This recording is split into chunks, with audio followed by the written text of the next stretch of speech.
नमस्ते मित्रों, कथा निधि चैनल पर आपका बहुत बहुत स्वागत है। हमारी आज की कहानी है आज की लोकप्रिय लेखिका मालती जोशी की मर्म को छू लेने वाली एक कहानी। नाम है सफ़ेद जहर। मालती जोशी की कहानियों में उनके चारों तरफ की तमाम तरह के घटनाएं होती है जो उनके अंतर्मन को छू लेती है और जिंदगी के वही चित्र उनकी कहानियों का रूप ले लेते हैं। तो चलिए कहानी शुरू करते हैं। सफ़ेद जहर। मम्मी, ओ मम्मी! कविता मम्मी को पुकारती हुई करीब करीब दौड़कर ही घर में दाखिल हुई और सारा घर छान मारा, पर मम्मी का कहीं पता न था। तब कविता को ध्यान आया। उसने बंगले के सिरे पर बने दहेज वाले कमरे में झांका। उसका अंदाज एकदम ठीक निकला। मम्मी वहीं थी और साथ में दीदी भी। जरूर कोई नई चीज आई होगी, तभी तो ये दोनों यहाँ चिपक कर रह गई हैं। ओ मम्मी, मैं सारा घर देख आई। ओफो, क्यों गवारों की तरह चिल्ला रही है? हो क्या गया है तुझे? सुनकर कविता एकदम बुझ सी गई। इन लोगों को यह भी याद नहीं कि आज 30 अप्रैल है। कविता का रिजल्ट निकलने को था। इन्हें तो बस दीदी और इनकी शादी, बस ये दो ही बातें याद है। मम्मी को जब देखो तब टेलर, हलवाई या सुनार से ही उलझा करती है। डैडी फुर्सत के समय बजट बनाएंगे या फिर रिश्तेदारों को चिट्ठियां लिखेंगे। और दीदी, उनके लिए तो बस दो ही काम है, दिन भर चिट्ठियां लिखना या शीशे में अपने आप को देखते रहना। बहुत हुआ तो मम्मी के साथ शॉपिंग को चले गए। वो इतनी देर देर तक शीशे में अपने को देखती है तो मम्मी उससे कुछ भी नहीं कहती। कविता ज्यादा देर तक खड़ी हो जाए शीशे के सामने तो मम्मी डांटने लगती है। ए कविता, इधर देख। कविता का ध्यान टूटा। देख कैसी शानदार ड्रेसिंग टेबल है। दीदी ने उसे बुलाया। मूड अच्छा हो तो दीदी की आवाज में जैसे मिश्री घुल जाती है, पर उसका खुद का ही पारा गर्म हो रहा था। मुंह फुलाकर बोली, हमें नहीं देखना, हमारा रिजल्ट किसी ने देखा था? ओह सो सॉरी, देखो देखो, कहते हुए फिर दीदी ने उसे बाहों में भर लिया। उसका रिजल्ट देखा, फिर मम्मी को भी बताया। दोनों ने उसे ढेर सी शाबाशी दी और बद्री को मिठाई लाने भेज दिया। तब कहीं जाकर कविता का मूड ठीक हुआ। हाँ, दिखाइए तो दीदी, क्या दिखा रही थी आप? फिर दीदी ने वो ड्रेसिंग टेबल दिखाई। सचमुच बड़ी शानदार थी। कितना बड़ा शीशा था, जड़ाऊ फ्रेम वाला। रुमालों के लिए चमकदार रेलिंग थे। चंदन की मोट वाली दराजें भी थी। साइड में एक अलमारी सी थी जिसका हैंडल हाथी के आकार का था। मेकअप का सामान रखने के लिए लकड़ी की एक नक्काशीदार ट्रे थी जिस पर लिखा था, प्रिय बेटी सविता को, नेगी अंकल की ओर से। बड़ी प्यारी है ना? खूब महंगी होगी। क्या पता, नेगी अंकल के कारखाने में बनी है। यह भी अपने साथ ले जाएंगे आप? उसने पूछा। दीदी एक शर्मीली मुस्कुराहट के साथ सिर हिलाकर रह गई। कविता को इतना गुस्सा आया। मम्मी, यह क्या बात हुई? हर नई चीज इन्हीं के घर जाएगी? हम बैठे टापते रह जाएंगे? हम यह फ्रिज नहीं ले जाने देंगे। यह हमारे अस्पताल का है। कविता, मम्मी ने सख्ती से कहा। तुमसे किसने कहा कि फ्रिज अस्पताल का है? वाह, इसमें कहना क्या है? अपना पुराना वहां भेजकर वहीं से तो लाए हैं ना इसे। होगा, तुम चुप रहो, कहीं बकना मत जाकर ये सब। कविता मुंह बनाकर बाहर चली गई। यह मम्मी भी अजीब है। भला इसमें डरने की क्या बात है? घर भी डैडी का और अस्पताल भी डैडी का। कोई चीज कहीं रहे, इससे क्या? कुछ देर लॉन में घूमने के बाद उसे याद आया, अभी डैडी को तो रिजल्ट दिखाया ही नहीं। वो उसी तरह कुलांचे भरती अस्पताल की ओर दौड़ी। डैडी को बच्चों का वहां आना पसंद नहीं था। कहते हैं तरह तरह के पेशेंट्स आते हैं, क्या पता कब कौन सा इन्फेक्शन लग जाए। पर कविता को हॉस्पिटल जाना बहुत अच्छा लगता।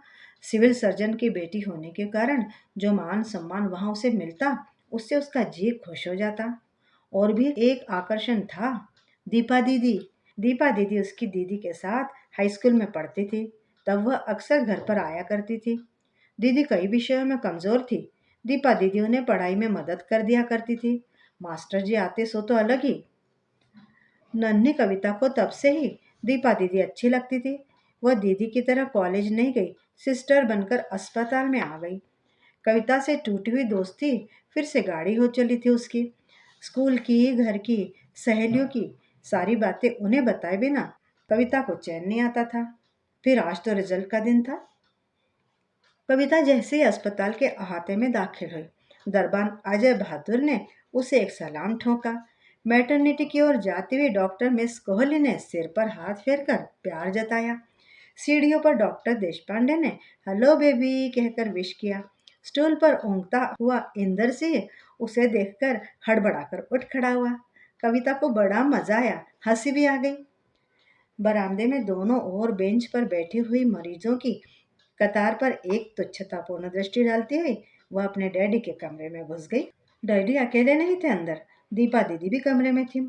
अपने मतलब के दोनों प्राणियों को यहीं देखकर कविता खुश हो रही थी कि उसने देखा दोनों के चेहरे तमतमाए हुए हैं। दीदी के हाथ में पाउडर के 2 डिब्बे थे। सर, आप एक बार देख तो लेते, सारे के सारे डिब्बों पर एक्सपायरी डेट 6 महीने पहले की है, दीदी कह रही थी। सिस्टर, डैडी ने सख्ती से कहा, एक ही बात कितनी बार कहोगी? लेकिन सर, डिस्ट्रीब्यूटर को माल लौटाया तो जा सकता है ना, उसने हमारे साथ धोखा किया है, 1-2 नहीं पूरे। सिस्टर जी। अफसर मैं हूँ या आप? जी।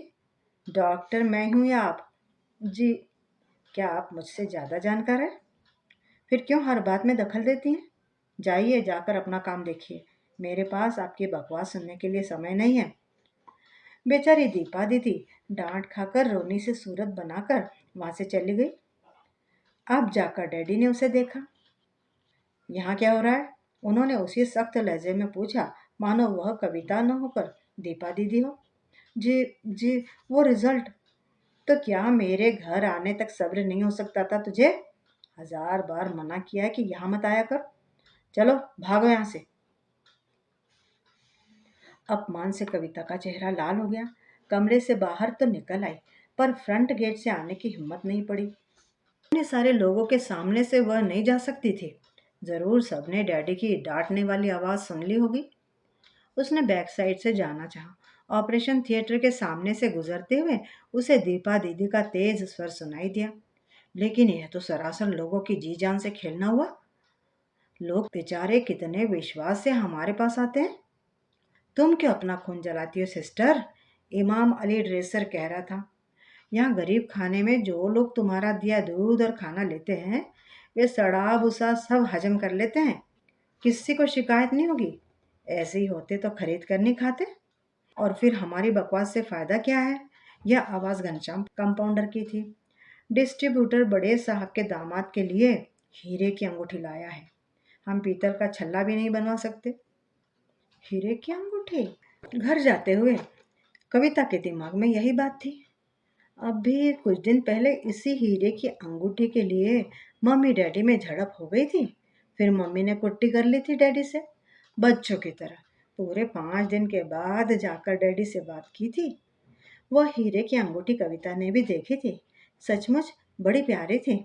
रोशनी में देखो तो पता नहीं कितने रंग नजर आते थे। आंखों में चकाचौंध होने लगती थी। मम्मी ने मिसरानी को दिखाते हुए कहा था, पूरे 4000 लगे हैं। 4000? मिसरानी की आंखें फैल गई थी। कविता के छोटे से दिमाग में भी वे ठीक से नहीं बैठ पा रहे थे। जब से दीदी की शादी की तैयारियां शुरू हुई थी, बात हमेशा हजारों की होती थी। मम्मी की एक अजीब आदत है, जिसके यहाँ जो चीज नई देख आएंगी उसी के लिए जिद पकड़ लेंगी। दीदी की सगाई के बाद तो उन पर जैसे पागलपन सवार हो गया था। रोज खाने की मेज पर यही सुनने को मिलता, डीएसपी साहब ने बेटी को ट्रक भर कर दहेज दिया है। इंजीनियर साहब पूना वाली कोठी दामाद के नाम कर रहे हैं। वकील साहब ने टीके में 21,000 दिए हैं। चोपड़ा साहब की बहन के लिए गहनों के 3 सेट बने हैं। डैडी कभी तो ध्यान से सुनते, कभी झल्ला पड़ते। तुम दोनों माँ बेटी मुझे बेच कर ही दम लोगी क्या? और सच ही तो था। दीदी भी जब किसी चीज के लिए अड़ जाती तो अड़ी जाती थी। यह अंगूठी मम्मी ने राजेश्वर राय के यहाँ देखी थी, तब से ही उन पर धुन सवार थी। बनवा कर ही दम लिया। उसकी कीमत सुनकर तो कविता का दम ही निकल गया था। घनश्याम की बात सुनकर उसे चैन आया कि चलो, डैडी को नहीं बनवानी पड़ी। डिस्ट्रीब्यूटर किस पंछी का नाम है उसे नहीं मालूम। जरूर कोई नेगी अंकल की तरह होंगे जो मम्मी की फरमाइशें पूरी करते रहते हैं। नेगी अंकल तो घर में आते ही कहेंगे, कोई हुक्म भाभी जी, और मम्मी के पास तो जैसे हुक्म तैयारी रहता है। बेचारे दौड़ दौड़ कर सबकी मांगे पूरी करते रहते हैं। पिछली गर्मियों में तो 2 महीने के लिए नैनीताल का अपना बंगला ही दे दिया था। कितना मजा आया था नैनीताल में। वहीं एक दिन बद्री ने बतलाया था कि नेगी अंकल ने एक बार अपने नौकर को इतना पीटा था कि वह मर ही गया था। उनको तो फांसी हो जाती, पर साहब ने जज साहब से कह सुनकर बचा लिया। तब से उसे नेगी अंकल से थोड़ी दहशत सी होने लगी थी। ऐसे आदमी का क्या भरोसा। गुस्सा आया नहीं कि ठाए। डैडी के लिए जरूर आदर थोड़ा और बढ़ गया था।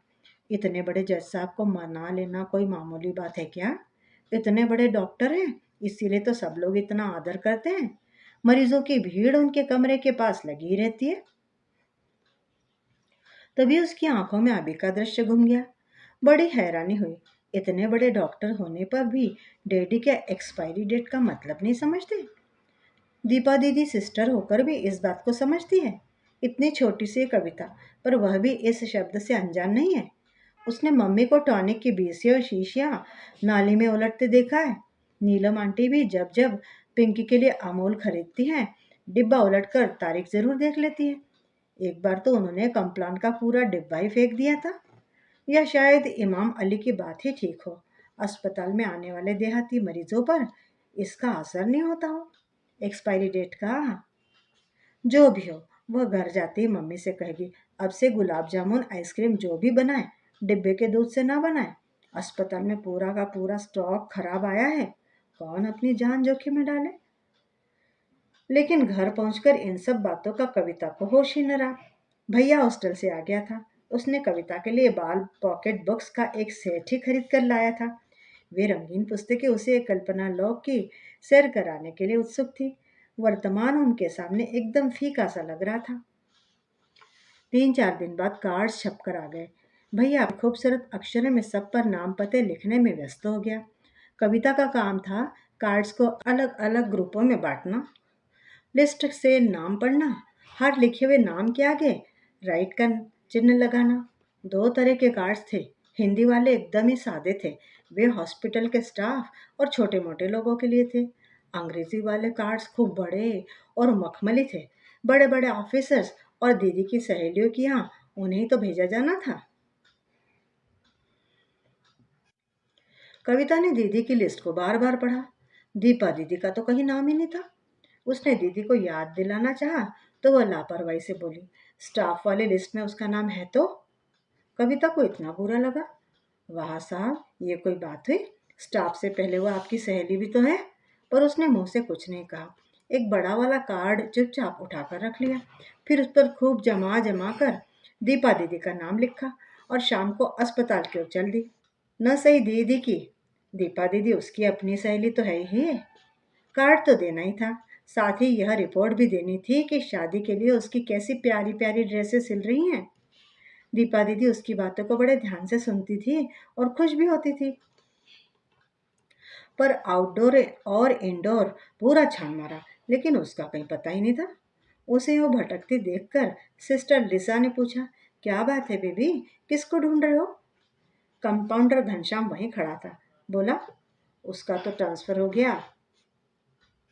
अरे, कविता का तो जैसे सारा उत्साह ही खत्म हो गया। कहाँ हुआ है, प्लीज उसका पता दीजिए, यह कार्ड पोस्ट करना है। घनश्याम ने कार्ड लेकर उलट पुलट कर देखा। विशेष कार्डों में से है, लेकिन वहां पोस्ट कैसे होगा। डाकखाना थोड़े ही है वहां। चपरासी डाक लेकर जाएगा, तब भेज दूंगा। बड़ी अनिच्छा से ही कविता ने वहां कार्ड छोड़ा। उसे पता नहीं क्यों घनश्याम पर विश्वास नहीं हो रहा था। मम्मी को भी वह बिल्कुल पसंद नहीं था। कहती है बड़ा मुंहफट आदमी है। सिस्टर लिजा अंदर कह रही थी, दीपा को इतनी रॉटन जगह पर नहीं भेजना चाहिए था। तो उसे भी तो बॉस से उलझना नहीं था। वह चाहे मरीजों को दूध पिलाए या जहर पिलाए, अपने को क्या फर्क पड़ता है। पर दीपा थी कि चुप रहना जानती ही नहीं थी। अच्छा ही वो चली गई। अब शादी में मेहमान आएंगे, उनके लिए पलंग और मसरिया यहीं से जाएंगी। वह होती तो क्या तूफान मचाए बिना रहती। कविता कमरे के बाहर खड़ी जड़ होकर यह वार्तालाप सुन रही थी। उसे बड़ा क्रोध आ रहा था। जज साहब के घर पर तो ऑफिस का फर्नीचर 12 महीने रहता है। इंजीनियर साहब के यहाँ तो बाल्टियाँ तक सरकारी हैं। तहसीलदार साहब की मंजू रफ कॉपियाँ दफ्तर के कागजों की बनाती है। वहां तो कोई तूफान मचाने नहीं जाता। इस गुस्से की वजह से उसे शादी के मौके पर दीपा दीदी की गैर हाजिरी भी नहीं अखरी। फिर सोचने की फुर्सत भी कहाँ थी उसे। रोज ही नए नए मेहमान आ रहे थे और उसके लिए साथियों की बिल्कुल भी कमी नहीं रह गई थी। मनीष, मृदुला, पिंकी, रिंकी, जया, माया, विपिन, विजय, विनोद, घर पर अच्छी खासी भीड़ इकट्ठी हो गई थी। दिन भर ताश, कैरम, लूडो का अड्डा जमता। शाम को सैर सपाटा या फिर बोटिंग। रात को किस्से कहानियां। कोई बड़ा बूढ़ा मेहरबान हो जाता कभी तो पिक्चर भी हो जाती। दिन तो जैसे पंख लगाकर उड़े जा रहे थे, पता ही नहीं चला। और शादी वाला दिन भी आ पहुंचा। उस दिन कविता ने अंगूरी रंग का गरारा कुर्ता पहना था, जिस पर सलमे सितारे का काम हो रहा था। बालों को भी हरे रिबन से बांधा था। कानों और गले में हरे नग वाले जड़ाऊ आभूषण थे। हाथों में जयपुरी कंगन और पाँव में जरी के काम वाली जूतियां। दीदी को सजाने वाली सहेलियों ने उसका भी मेकअप कर दिया था। कविता अपने आप को आईने में देखकर मुग्ध हो जा रही थी। बैंड बाजों के साथ जब बारात आई तो वह बच्चों की सबसे अगली कतार में खड़ी थी। उसने जीजाजी को देखा तो पहचान ही ना पाई। साफा बांधे, चूड़ीदार पजामा और अचकन में एकदम कहानियों वाले राजकुमार लग रहे थे वे। सब लोगों के बैठ जाने पर वह बच्चों की टोली लेकर उनसे परिचय करवाने के लिए पहुंची। जीजाजी आंखें फैलाकर उसे देखते रहे। अरे, यह कविता है। हम तो समझे कि दुल्हन मंडप में से उठकर कैसे आ गई अभी से। धत, कहती हुई कविता दूर भाग गई। बच्चों की टोली चिढ़ाती हुई उसके पीछे भागी। अब उसका मोर्चा बैंड वाले शामियाने की ओर था। वहां रखी एक कोच पर फैलकर महारानी की तरह बैठते हुए उसने बैंड मास्टर को अपनी फरमाइश पेश की। बिंदिया चमकेगी, बजाओ।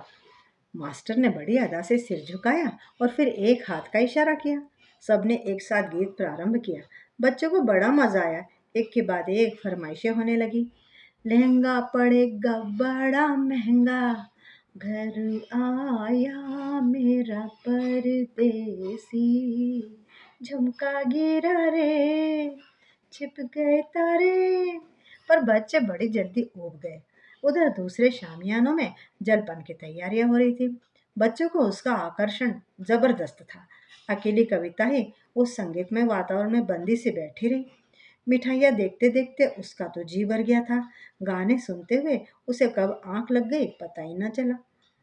तेज हवा के एक झोंके ने एक फुरेरी देकर उसे जगाया। तब पता नहीं कितने बज गए थे। चारों ओर कैसा सुनसान था। सिर्फ रोशनी अभी झोंकी तो थी। सबसे पहले उसका ध्यान अपने गले पर गया। मम्मी ने नेकलेस पहनाते समय 10 बार जताया था कि बाहर नहीं जाना है। उसने हाथ लगा कर देखा। कान का, गले का सब सही सलामत था। फिर वह बंगले की ओर भागी। कहीं फेरे हो न गए हो। उसने मौसी को कहा था कि वह सो भी जाए तो उतनी रात जगा जरूर देना। शायद इतनी दूर उनका ध्यान ही नहीं गया होगा। बंगले में सारे कमरों की बत्तियां जल रही थी, पर कोई चहल पहल नहीं थी। क्या फेरे हो गए? उसने नीलम आंटी से पूछा, जो एक कोने में उदास बैठी थी और गुस्सा भी। आखिर कोई 2 कदम चलकर उसे बुला नहीं सकता था क्या? पर नीलम आंटी उसी तरह रोती रही। तकदीर से मिसरानी उधर से निकली। हाय गुड्डी, तुम कहाँ रही अभी तक? और उन्होंने कविता को गले से लगा लिया। इस अचानक लाड़ प्यार से कविता हक्की बक्की रह गई, पर मिसरानी से ज्यादा पूछना नहीं पड़ा। उसने खुद ही बताया कि जलपान के बाद ही एकाएक सबकी हालत बिगड़ने लगी थी। सभी को अस्पताल पहुंचा दिया गया है। जीजाजी और भैया जी भी बुरी तरह बीमार हैं। डैडी कन्यादान होने तक उपास से थे। इसी से अच्छा हुआ, नहीं तो कोई ढंग से इलाज तक करने वाला नहीं मिलता। मैं अस्पताल जाऊंगी, उसने मचल कर कहा। नहीं बेटा, अपनी दीदी के पास बैठो। रो रो कर बेहाल हो रही है बेचारी। पर कविता मिश्रानी से हाथ छुड़ाकर सीधे अस्पताल की ओर भागी। कहाँ तो रात में अकेले बाथरूम तक जाने में डरती थी वह, और कहाँ अब कोई परवाह ही नहीं थी। हाँफते हुए सीढ़ियां चढ़कर जब उसने पीछे का रास्ता देखा तो वह डर से सिहर उठी। कितना अंधेरा था। अस्पताल की घड़ी में रात के 3 बज रहे थे, पर चारों ओर इतनी रोशनी और हलचल थी जैसे दिन ही हो। Doctor Deshpande, doctor Masurkar, doctor Trivedi, doctor miss Kohli सभी ड्यूटी पर थे। अरे बेबी, डॉक्टर त्रिवेदी ने कहा।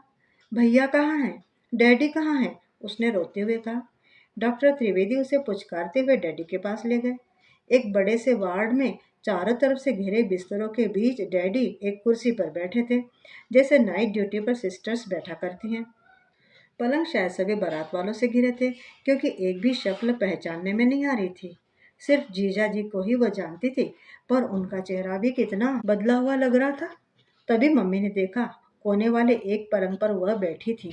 उनकी गोद में सिर रखे भैया सो रहा था, एकदम थका हुआ। मम्मी की आंखें सूज कर लाल हो रही थी। मम्मी, उसने आवाज दी और दौड़कर मम्मी के गले से लिपट गई। उस शांत वार्ड में उसकी आवाज बड़ी भौंडी सी लगी। डैडी ने चौंक कर सिर उठाकर देखा। मम्मी की गोद में पड़ी कविता सुबक रही थी। वह उठकर उसके पास आए। It is all right baby, रोने की कोई बात नहीं है। उनकी आवाज कितनी दबी दबी सी थी। डैडी, ठीक हो जाएगा ना भैया? वह तो बिल्कुल ठीक है। कल सुबह घर ले जाएंगे हम उसे। तुम जाओ घर, उस्मान तुम्हें छोड़ आएगा। मैं नहीं जाऊंगी, उसने मचल कर कहा। सर, इतनी देर से चुपचाप खड़े डॉक्टर त्रिवेदी बोले।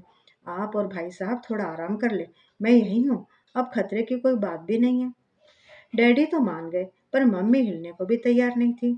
डैडी के लिए स्पेशल वार्ड में बिस्तर लगा दिया गया। कविता भी उनके पास जाकर लेट रही। सोने से पहले डैडी बोले, त्रिवेदी, कल सबसे पहला काम आनंद स्वीट मार्ट वालों से निपटना है। दुकान बंद करवा के छोड़ूंगा। Yes sir. डैडी की पलकें तो बिस्तर पर लेटते ही झपकने लगी थी, पर कविता को नींद नहीं आ रही थी। वह तो भरपूर सो चुकी थी। अस्पताल के इस वातावरण में दवाइयों की अजीब सी गंध और फुसफुसाहट भरी आवाजों के बीच सोना तो उसके लिए वैसे भी कठिन था। जरा सी आहट से उसका मन कांप उठा। कौन है? मैं हूँ जसवंत सिंह। साहब सो रहे हैं, सोने दीजिए, जसवंत सिंह ने कहा और वहां खड़ा रहा। कविता समझ गई। डैडी? क्या है? डैडी एकदम घबराए से उठ बैठे। कुछ नहीं है डैडी, खानसामा खड़ा है। हुजूर, हुजूर, कहते कहते जसवंत सिंह रो पड़ा। अजीब हैरानी थी, इतना बड़ा सारा आदमी फूट फूट कर रो रहा। कविता को जसवंत सिंह बहुत अच्छा लगता था। वह छोले और रसगुल्ले बहुत अच्छे बनाता था। मम्मी से हमेशा कहता, हुजूर, दलिया और खिचड़ी बनाते बनाते तंग आ जाता हूँ। बंगले पर आकर थोड़ा हाथों का कमाल दिखाने का मौका मिलता है। अस्पताल के मेस में था ना बेचारा। मम्मी ने शादी के लिए उसे घर पर रख लिया था। मेहमान उसे चाय मास्टर कहते। जब वह खूब रो लिया तो डैडी बड़ी नरम आवाज में बोले, क्या बात है जसवंत सिंह, कुछ कहो भी तो। हुजूर, भैया साहब ठीक हैं और कुंवर साहब? दोनों ठीक है, सभी लोग ठीक है। भगवान का शुक्र है मेरी लाज रख ली, नहीं तो। डैडी आगे कुछ कह न सके। हुजूर, एक गुनाह कबूलना चाहता था। गुनाह? कैसा गुनाह? हुजूर, कल शाम दूध गर्म करते हुए उसमें उसमें छिपकली गिर गई थी। मैंने सोचा था कि जल्दी से निकाल लूंगा तो कुछ नुकसान नहीं होगा, पर निकालना मुश्किल था। दूसरा बड़ा बर्तन लाकर उसमें दूध उड़ेला, तब कहीं जाकर निकल सकी। 20-25 मिनट लगे, इसी में गजब हो गया हुजूर। और फिर वह बकने लगा। बेवकूफ, तुम्हें बताना तो था, डैडी गुस्से में बोले। 18 लीटर दूध था हुजूर, मैं डर गया। इतना नुकसान मैं कहाँ से भरता। रात जब साहब लोगों की तबीयत खराब होने लगी तब कहना चाह रहा था, पर हिम्मत ही ना हुई। और अब कहने आया हूँ, कुछ हो जाता तो। इतने गैर जिम्मेदार आदमी हो। इतने सारे मरीजों का खाना तुम्हारे भरोसे बनता है। क्या विश्वास किया जाए तुम्हारा। जाओ, कल से घर बैठो, मुझे तुम्हारी मनहूस सूरत मत दिखाना। डैडी इस कदर उबल पड़े थे कि जसवंत सिंह के लाख गिड़गिड़ाने पर भी नहीं पसीजे। वह बेचारा सिर झुकाकर चला गया। कविता को बड़ी दया आई। डैडी को चाहिए था कि उसे माफ कर देते। वह खुद भी अगर गलती करने के बाद सच कह देती है तो डैडी उसे सजा नहीं देते हैं। डैडी, क्या है? जसवंत सिंह को आप सचमुच निकाल देंगे? नहीं तो क्या उसे पद्मश्री दूंगा। पर डैडी, उसने सच बोला है। सच बोला है तो कौन सा एहसान किया है। पुराना आदमी है, इसी से चुप कर गया, नहीं तो सीधे पुलिस में दे देता। पुलिस? कविता तो एकदम डर सी गई। पुलिस का क्या होगा डैडी? छिपकर ही उसने जानबूझकर थोड़ी गिराई थी। लेकिन नालायक बतला तो सकता था। इतने आदमियों के जान से खेलना कोई मजाक है? लापरवाही की भी हद होती है। डैडी की बुदबुदाहट पर कविता का ध्यान नहीं था। उसके दिमाग पर एक ही वाक्य हथौड़े से चोट कर रहा था। इतनी जानों से खेलना कोई मजाक है? उसकी कल्पना में पाउडर मिल्क के डिब्बों की कतार से झांकता हुआ दीपा दीदी का तमतमाया हुआ चेहरा घूम रहा था। डैडी, उसने कांपती आवाज में पूछा, डैडी, क्या कभी पुलिस आपको भी पकड़ सकती है? क्या बक रही है? डैडी की गुर्राहट ने उसे सहमा दिया, पर मन में उठता आशंकाओं का तूफान उसे चुप न रख सका। डैडी, कभी अस्पताल वाले दूध की बात अगर पता चल गई तो कुछ नहीं होगा ना? नेगी अंकल के लिए जज साहब से सिफारिश करने वाले डैडी की ओर उसने विश्वास से भर कर देखा, पर डैडी का चेहरा एकदम सफेद पड़ गया था, स्पेशल वार्ड के उस बिस्तर की तरह। उन्हें मालूम था कि एक ऐसी भी अदालत है जिसके चीफ जस्टिस के सामने कोई सिफारिश नहीं चलती है। तो मित्रों, ये थी हमारी कहानी सफेद जहर, हमारी सबकी प्रिय जानी मानी लेखिका मालती जोशी की सदी हुई कलम से लिखी हुई। उम्मीद करती हूँ कि आपको पसंद आई होगी। कमेंट करके बताइएगा भी ज़रूर। और चैनल पे नए हो तो चैनल को सब्सक्राइब भी ज़रूर कर लीजिएगा। मिलती हूँ दोबारा बढ़िया सी कहानी के साथ। तब तक विदा। आपका दिन शुभ हो।